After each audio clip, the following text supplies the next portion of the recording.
नमस्ते दोस्तों।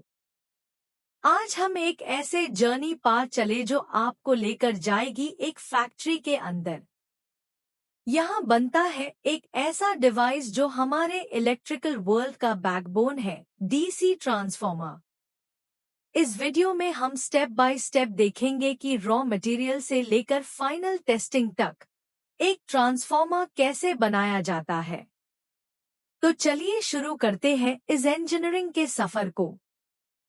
सबसे पहले बात करते हैं रॉ मटेरियल्स की। एक ट्रांसफार्मर के लिए दो चीजें सबसे इम्पोर्टेंट होती है, लैमिनेटेड स्टील कोर और copper wire. Steel core electricity को डायरेक्ट कंडक्ट नहीं करता, लेकिन मैग्नेटिक फ्लक्स को गाइड करता है। कॉपर वायर करंट को कैरी करता है। फैक्ट्री में बड़े बड़े रोल्स आते हैं, एक तरफ से कॉपर वायर और दूसरी तरफ से लैमिनेशन शीट्स। ये मटेरियल्स केयरफुली इंस्पेक्ट किए जाते हैं ताकि क्वालिटी मेंटेन हो। एक छोटी सी डिफेक्ट भी फ्यूचर में ट्रांसफार्मर को फेल करवा सकती है। इसीलिए raw material inspection is the very first and most critical step. अगला स्टेप है कोर असेंबली।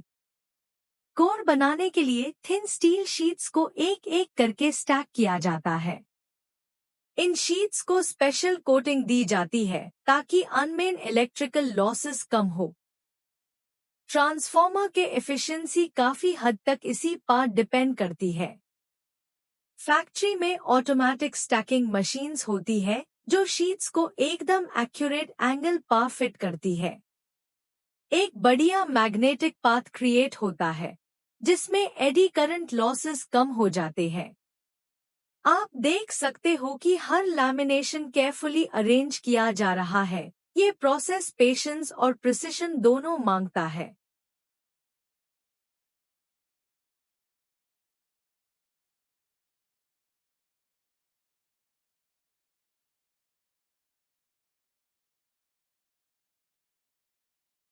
ट्रांसफार्मर असेंबली के बाद उससे एक वैक्यूम चेंबर में रखा जाता है। यहाँ वार्निश या रेजिन इम्प्रेग्नेशन होती है।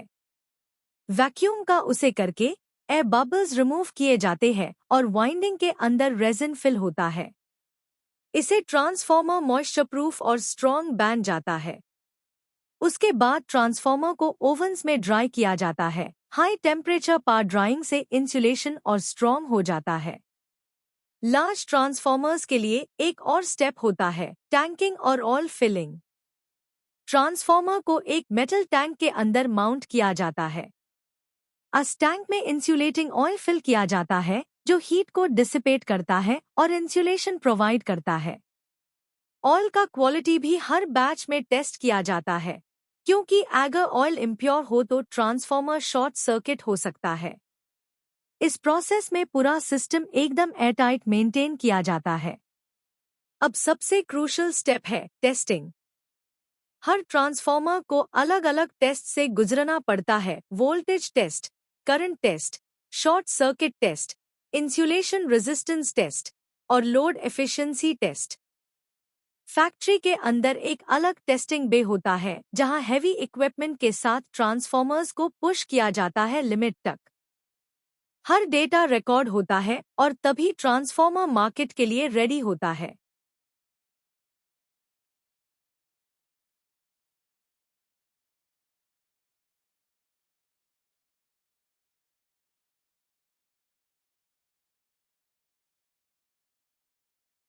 ट्रांसफार्मर असेंबली के बाद उससे एक वैक्यूम चेंबर में रखा जाता है।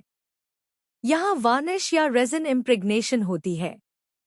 वैक्यूम का उसे करके एयर बबल्स रिमूव किए जाते हैं और वाइंडिंग के अंदर रेजिन फिल होता है। इसे ट्रांसफार्मर मॉइस्चर प्रूफ और स्ट्रॉन्ग बन जाता है। उसके बाद ट्रांसफार्मर को ओवन्स में ड्राई किया जाता है। हाई टेम्परेचर पर ड्राइंग से इंसुलेशन और स्ट्रॉन्ग हो जाता है। लार्ज ट्रांसफार्मर्स के लिए एक और स्टेप होता है, टैंकिंग और ऑयल फिलिंग। ट्रांसफार्मर को एक मेटल टैंक के अंदर माउंट किया जाता है। इस टैंक में इंसुलेटिंग ऑयल फिल किया जाता है जो हीट को डिसिपेट करता है और इंसुलेशन प्रोवाइड करता है। ऑयल का क्वालिटी भी हर बैच में टेस्ट किया जाता है, क्योंकि अगर ऑयल इम्प्योर हो तो ट्रांसफार्मर शॉर्ट सर्किट हो सकता है। इस प्रोसेस में पूरा सिस्टम एकदम एयरटाइट मेंटेन किया जाता है। अब सबसे क्रूशियल स्टेप है टेस्टिंग। हर ट्रांसफार्मर को अलग अलग टेस्ट से गुजरना पड़ता है। Voltage test, current test, short circuit test, insulation resistance test और लोड एफिशिएंसी टेस्ट। फैक्ट्री के अंदर एक अलग टेस्टिंग बे होता है जहां हेवी इक्विपमेंट के साथ ट्रांसफार्मर्स को पुश किया जाता है लिमिट तक। हर डेटा रिकॉर्ड होता है और तभी ट्रांसफार्मर मार्केट के लिए रेडी होता है।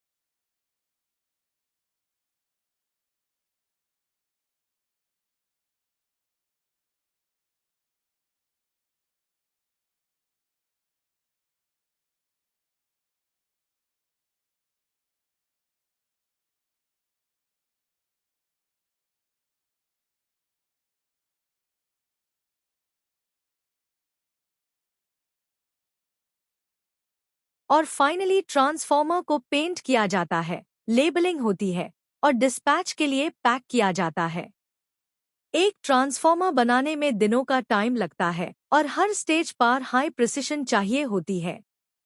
आपके घर तक जो स्टेबल इलेक्ट्रिसिटी पहुंचती है, उसके पीछे यही साइलेंट वॉरियर्स काम करते हैं। अगले बार जब आप लाइट स्विच ऑन करोगे, तो याद रखना कि एक ट्रांसफार्मर ने अपना काम पूरा ईमानदारी से किया है। आउट्रो 18:30 वीओ दोस्तों, ये था एक कंप्लीट जर्नी, एक डीसी ट्रांसफार्मर कैसे फैक्ट्री में बनता है। अगर आपको ये वीडियो इन्फॉर्मेटिव लगा हो तो लाइक, शेयर और सब्सक्राइब करना ना भूलिए। और कमेंट्स में बताइए आप और किस इंजीनियरिंग प्रोसेस के अंदर का सफर देखना चाहते हो। मिलते हैं नेक्स्ट वीडियो में, तब तक के लिए जय हिंद।